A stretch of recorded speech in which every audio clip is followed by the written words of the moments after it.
আচ্ছা, তো আমাদের যেটা জানা থাকা দরকার যে বাচ্চাদের ক্ষেত্রে আমাদের বাবা মারা বুঝতে পারে না যে কবে থেকে দাঁত ক্লিন করবো বা কিছু, তারা ব্যাপারটাকে অনেক ক্যাজুয়ালি নেয়। এটা আসলে এতটা ক্যাজুয়ালি নেওয়া উচিত না। বাচ্চার দাঁত পরিষ্কার, মুখ পরিষ্কার জন্মের পর থেকেই করতে হবে। হ্যাঁ, আর বাচ্চার বয়স যখন 6 মাস হয়, এই সময় তাদের দাঁত আসা শুরু করে। 4.5 মাস থেকে 6 মাসের ভিতরে দাঁত আসা শুরু করে। ছোট্ট একটু দাঁতের কোনো যখন বেরোয়, তখনও সেটাকে নরম গজ কাপড় ভিজায়, গজ কাপড় পানিতে ভিজালে নরম হয়ে যায়, সেটা দিয়ে ঘষে দাঁত পরিষ্কার করে দিবে, মাড়ি পরিষ্কার করে দিবে, জিহ্বা পরিষ্কার করে দিবে। দাঁত, মুখ, মাড়ি, জিহ্বা পরিষ্কার করবে। জন্মের পর থেকে প্রথম 6 মাস পর্যন্ত তো বাচ্চারা মায়ের বুকের দুধ খায়, বাইরের খাবার সেভাবে নেয় না। বাইরের খাবার যদি দেয়ও, সর্বক্ষেত্রেই মায়ের মুখ ক্লিনিং করার অভ্যাস করতে হবে।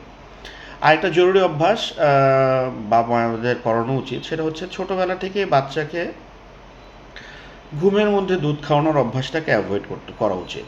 তাদেরকে নির্দিষ্ট সময়ভাবে এমনভাবে দুধ খাওয়ানোর অভ্যস্ততা করে তুলতে হবে যেন রাতের বেলা বাচ্চার আর বুকের দুধের প্রয়োজন না হয় বা সাপ্লিমেন্ট মিল্কের প্রয়োজন না হয়।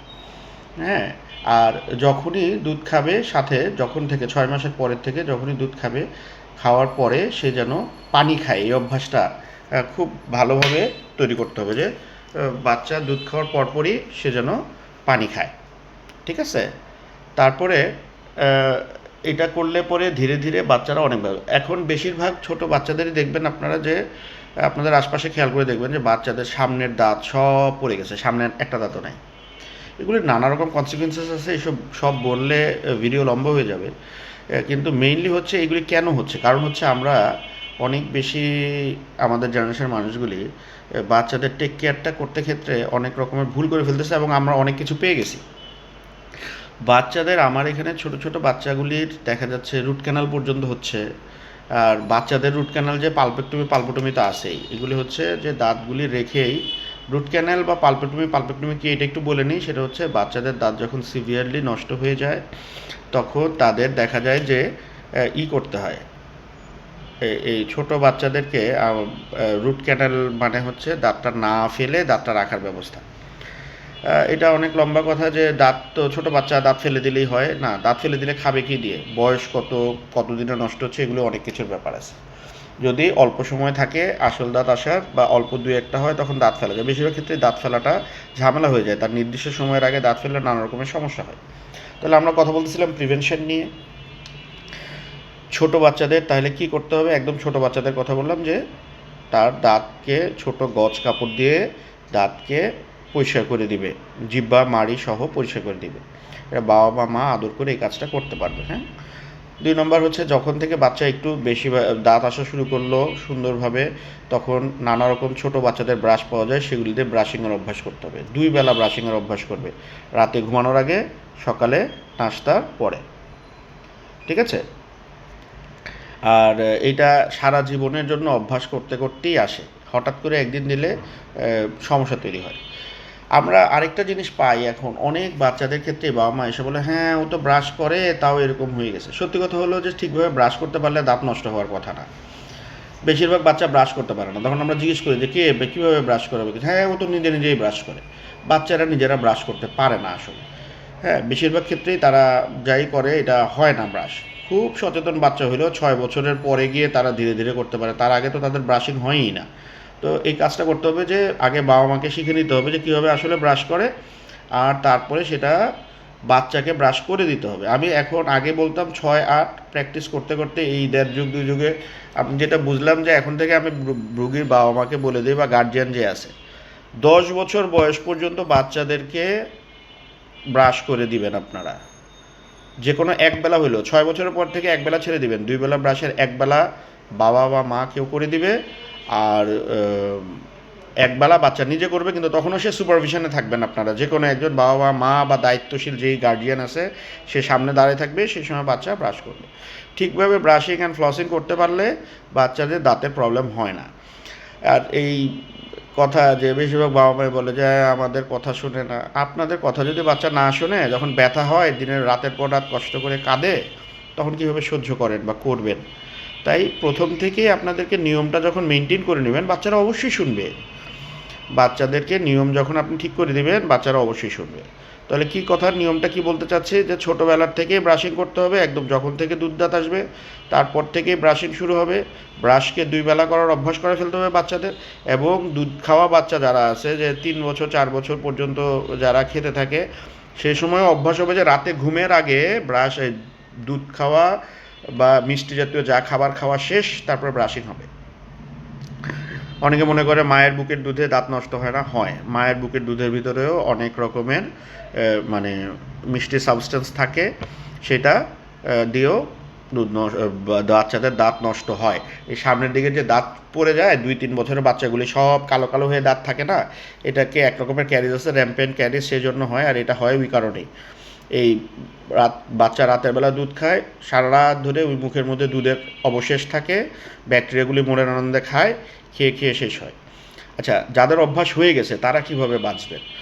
তারা যেটা করবেন যে এখন থেকেই বাচ্চা, অনেক বেশিরভাগ প্যারেন্টস এখন আসলে, যারা তো একদম আমার ভিডিও শুনে পরে তারপরে বাচ্চাদের নিয়ম করে ফেলতে পারবেন ভালো, কিন্তু যাদের বাচ্চা অলরেডি এই বদভ্যাস হয়ে গেছে, বা আপনারা এই নিয়মটা করে ফেলছেন যে রাতের বেলা, দিনের বেলা তো খায় না, রাতের বেলা ফিডার ধরাই দিলে চুকচুক করে খেয়ে ফেলে একদম সুন্দর করে, তো তাদের জন্য বলছি, এখন থেকে আপনারা করবেন কি, ধীরে ধীরে অভ্যাস করবেন, মোটিভেশন করে, যে বাচ্চাকে ঘুমের আগেই খাওয়াইতে দুধ বা মিষ্টি জাতীয় খাবার বা যাই খাওয়াচ্ছেন।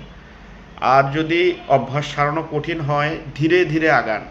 ধরেন আপনি যদি 60 ml দুধ দেন ফিডারে, তার 30 ml এখন থেকে দুধ দিবেন, আর পরবর্তী 30 ml দিবেন পানি। শুরুতে যাবে দুধ, পরে যাবে পানি, যেই যেই জায়গা দিয়ে দুধ গেছে ঠিক সেই সেই জায়গা দিয়ে যখন পানি যাবে, কিছুটা হলেও উপকার হবে। তবে আলটিমেট উপকার হইতে হবে যে রাতের বেলা ব্রাশিংয়ের পরে আর কোনো রকমের খাবার না, এটা অভ্যাস করা।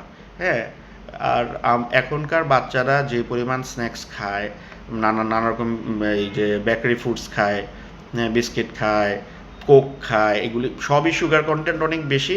এগুলির আলাদা নানা রকম প্রবলেমস তো আছে, আপনারা শুনবেন। মেইনলি হচ্ছে যে এই সুগার কন্টেন্টটা এত খাওয়া ভালো না, ধীরে ধীরে এই অভ্যাস থেকে বাচ্চাদের দূরে সরানো উচিত। মনে করে দেখেন, আপনারা যখন বাচ্চা ছিলেন, আপনারা কি এত পরিমাণের কোক, চকলেটস এগুলি খেতেন না। আচ্ছা, আরেকটা জরুরি জিনিস এখানে আমি একসাথে বলে রাখি, যে 1 নাম্বার তো এগুলি বললাম, যে নিয়মিত ব্রাশিং অ্যান্ড ফ্লসিং জিনিসটাকে অনেকে হয়তো ধরতেই পারেন না এই কথায়। ফ্লসিং মানে হচ্ছে এক রকমের সুতা আছে যেটাতে 2 দাঁতের মাঝে পরিষ্কার করতে হয়, ঠিক আছে? তো সেটা নিয়েও ইনশাল্লাহ একদিন ভিডিও দিয়ে দেবো আমরা খুব সহজে। এটা একটা নর্মাল জিনিস, এটা রেগুলার করার জিনিস, এটা করলে বাচ্চা ভালো থাকবে। কারণ আপনারা একটা জিনিস বুঝতে চেষ্টা করেন, ডাক্তার তো আর গেলে জাদু মন্ত্র পড়লে আপনার বাচ্চা ভালো হয়ে যাবে না। যখন ব্যথা হয় বাচ্চাদের, তো নার্ভ, সেই নার্ভ যখন ব্যথা হয় তখন তো প্রচণ্ড ব্যথা হয়। তো আপনি যদি একটু প্রিভেনশনের মাধ্যমে সেটাকে বাঁচাইতে পারেন, সেটা অনেক ভালো না? কারণ ডাক্তারের কাছে আসছি, ডাক্তার চিকিৎসা করে দিবে, চিকিৎসা তো করতে পারবে না সহজে। হ্যাঁ হ্যাঁ, তো যেটা মাথায় রাখতে হবে, যে বাচ্চাদেরকে যখন আপনি ব্রাশিং ফ্লসিং ঠিকভাবে শিখাবেন, সে সেইভাবে চললে তার অনেক কষ্ট কম হবে। ব্রাশিং ফ্লসিং ঠিকভাবে করলে তার ক্যারিজ হবে না। আমাদের এখানে যে মেশিনগুলি দিয়ে আমরা যেটাই করি, ফিলিং করি বা রুট ক্যানেল জাতীয় কাজ করি, যেটাতে দাঁতটাকে রেখে দাঁতের নার্ভের কাজ করি, যাই করি না কেন, আমরা যে টারবাইনটা ইউজ করি, ওই তো প্রতি সেকেন্ডে 1.5 লাখ বার ঘুরে। তখন বাচ্চা যদি একদম শান্ত হয়ে, মানে কনসেন্ট দিয়ে, নিজে যদি চুপচাপ না বসে, তাকে তো চাইলেও উপকার করা যায় না।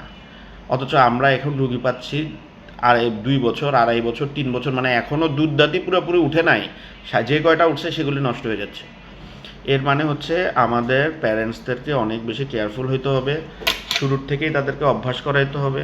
মনে রাখবেন, দাঁতের ব্যথা খুব সিরিয়াস পেইন, এটা নিয়ে সহ্য করা যায় না কন্টিনিউয়াস। আর এখন আপনি ব্রাশ করাইতেই রাজি করাইতে পারেন না বাচ্চা, সেই বাচ্চারা ডাক্তার কীভাবে রাজি করায় চিকিৎসা করায় ফেলবে? তাহলে ডাক্তারের কাছে একটাই প্রসেস আছে, সেটা হচ্ছে যদি একান্তই বাচ্চা রাজি না হয় চিকিৎসা করাইতে, তখন আমরা জেনারেল অ্যানেস্থেসিয়া দিয়ে করি। তো ওই পর্যন্ত যাওয়ার আগে যদি আমরা একটু প্রিভেনশন করে নিই, যদি আমরা নিয়মিত বাচ্চাকে দাঁত ব্রাশ করাইতে অভ্যস্ত করে তুলি, রাতের বেলা নিয়ম করে, আর সময়ের পরে না খাওয়াই, এবং চকলেট যদি খাই আমরা চুজ করি যেন স্টিকি টাইপের চকলেট না হয়। স্টিকি টাইপের চকলেট খাওয়ার অভ্যাস থেকে বাচ্চাকে সরাই নিই। ওয়েফার জাতীয় বা বিস্কিট মানে যেগুলি সহজে ক্লিন করা যায় এরকম চকলেট খাওয়ানো ভালো। আর যদি কোনো কারণে বাচ্চা চকলেট খায়ও, নির্দিষ্ট টাইম করে দিও আমরা, চকলেট খাওয়ার পরপরই টোটাল মুখটা ক্লিনিং করে ফেলবো। আসলে দাঁতটা নষ্ট হয় কীভাবে, এই মিষ্টি জাতীয় খাবারটা যখন মুখে যায়, বিশেষ করে যেখানে স্টিক হয়ে থাকে সেই জায়গায় ব্যাকটেরিয়াগুলি মনের আনন্দে সেগুলি খায় আর সাথে দাঁতটাকেও খায়। সহজ করে বলতেছে আর কি এভাবে। তো আমরা যেটা করব যে নিয়মিত বাচ্চাকে এখন থেকে অভ্যাস করব করতে, ব্রাশিং অ্যান্ড ফ্লসিং করতে, তাহলে বাচ্চা ভালো থাকবে। আর একটা জরুরি কথা, যেটা বাংলাদেশে তো আসলে বড় মানুষরাও স্কেলিং করে না, কিন্তু আমি এখন আবার অন্য কথা বলতে যাচ্ছি, যে আসলে সত্যি কথা হলো বাচ্চাদেরও স্কেলিং দরকার। এবং ভালো ডেন্টাল ক্লিনিক যেগুলি আছে সেগুলিতে বেশিরভাগের ভিতরেই এখন যে আধুনিক মেশিনগুলো আছে, স্কেলিং মেশিনগুলো, ঢাকায় তো অনেক সেন্টার আছে, আরও অন্যান্য জায়গাতেও নিশ্চয়ই আছে, সেটা হচ্ছে বাচ্চাদেরও স্কেলিং করতে হয়। বিশেষ করে 5.5 থেকে 6 যখন আসল দাঁত চলে আসে তারপর থেকে তো রেগুলার স্কেলিং করা উচিত। আপনি ভাবেন যে আমি তো বড় মানুষ, আমি সারা জীবনে স্কেলিং করে নি, আপনার কথা আলাদা। আপনি বড় হয়ে উঠছেন একভাবে আর আমরা বাচ্চাদের বড় করতেছি আরেকভাবে। এই বাচ্চা খায় চকলেট, এই বাচ্চা খায় কোক, তার দাঁতের অবস্থা খারাপ। আর স্কেলিং মানে কি? স্কেলিং মানে হচ্ছে আমাদের যেই দাঁতের মাড়ির ভিতরে যে একটা পকেটের মতো থাকে সেটার ভিতরে গিয়ে ময়লা আটকে যায়, এটা ব্রাশিং করলেও যায় না। তো বিধায় এটাকে স্কেলিং করলে মানুষের বাচ্চাটার দাঁতটা ভালো থাকে।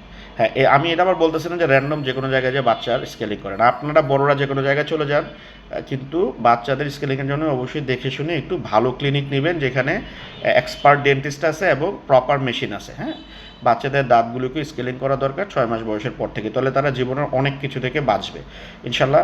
ভবিষ্যতে যদি পারি আমি স্কেলিংয়ের জরুরিটা কী এটা আমি আপনাদের জানাবো। এটা খুব জরুরি জিনিস আসলে স্কেলিং, আমরা বুঝি না। আমরা তো বাঙালিরা নিজের যা মন চায় সেটাকে ভালো বুঝতে চেষ্টা করি।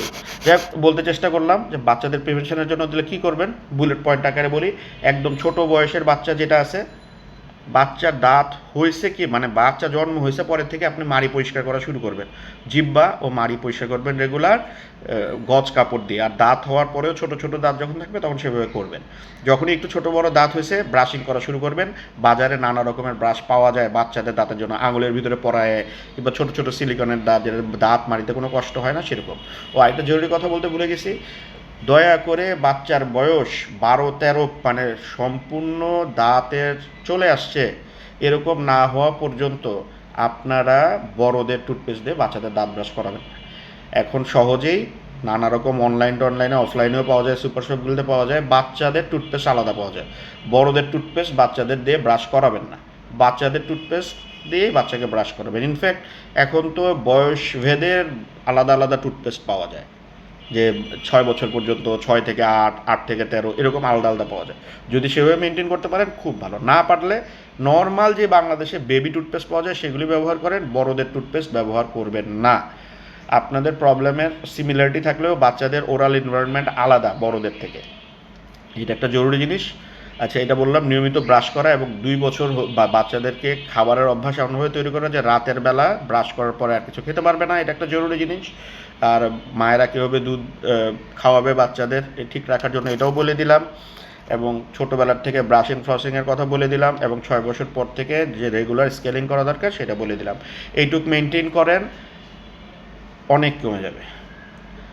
আমরা বাচ্চাদেররা আমরা বাচ্চাদের দেখতে চাই, তাদের চেক আপ করতে চাই, তাদের সাথে হাসি খুশি থাকতে চাই, কিন্তু তারা এরকম প্রচণ্ড কষ্ট দুঃখ ব্যথা নিয়ে আসবে, দেখতে ভালো লাগে না। এবং এটা ছিল না, আজ থেকে 10 বছর আগেও এত বেশি পরিমাণ বাচ্চা রুগী ছিল না।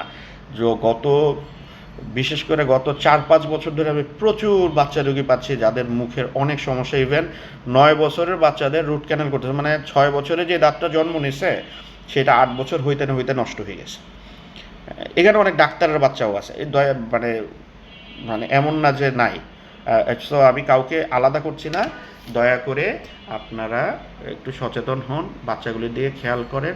হ্যাঁ, কারণ বাচ্চাদের যখন আমি কষ্ট দেখি তখন আমার রাগ বাবা মার উপরে হয়। ছোট ছোট বাচ্চারা তো কিছু করতে পারবে না, বাবা মা যেভাবে চালাবে তারা সেভাবে চলবে। হ্যাঁ, তারা ভাবছে যা হয়ে যাবে, চকলেট মনে আনন্দে খাওয়াইলাম, দাঁতের ক্লিনিং শিখাইলাম না। হ্যাঁ, ইটস ভেরি ব্যাড থিং। বাচ্চাদেরও প্রচণ্ড কষ্ট হয়, বড়দের যেমন দাঁতের ব্যথায় প্রচণ্ড কষ্ট হয়, বাচ্চাদেরও প্রচণ্ড কষ্ট হয়। দাঁতের ব্যথা পেইন স্কেলে অনেক উপরের দিকের একটা পেইন। হ্যাঁ, কিছু কিছু ক্ষেত্রে বন্দুকের গুলি খাওয়ার থেকে দাঁতের ব্যথা অনেক অনেক অনেক বেশি। বিধায় সাবধান হন, নিজের বাচ্চাকে ছোটোবেলার থেকেই এই প্রিভেন্টিভ নিয়মগুলি শিখান। হ্যাঁ, আরও কথা আছে, ইনশাআল্লাহ প্রয়োজনে ধীরে ধীরে বলবো, কিন্তু একটু জরুরি, যেটুক মেসেজ দিলাম একটু নিয়ে যান, আশা করি উপকার হবে। আসসালামু আলাইকুম।